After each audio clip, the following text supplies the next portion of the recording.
100 বার কালিমা তাইয়্যিবা, 100 বার দুরূদ শরীফ, 100 বার ইস্তিগফার, 100 বার লা হাওলা ওয়ালা কুওয়াতা ইল্লা বিল্লাহ।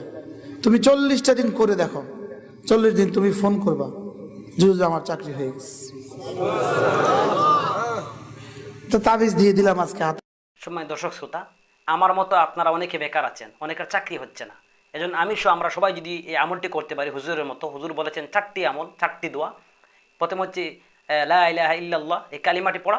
দ্বিতীয় হচ্ছে দুরূদ শরীফ পড়া 100 বার, কালিমা পড়া 100 বার।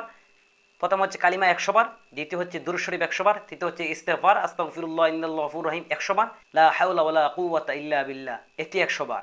সব মিলে এই 4 কালিমা মিলে আমরা যদি প্রতিদিন 400 বার এই কালিমাগুলো পড়ি, একটানা 40 দিন যদি পড়ি, ইনশাআল্লাহ আমাদের 100% চাকরি হবে, গ্যারান্টি সহকারে। কারণ হুজুর চ্যালেঞ্জ দিয়েছেন যে 40 দিন পর কল দিয়ে বলবো হুজুর আমার চাকরি হয়ে গেছে।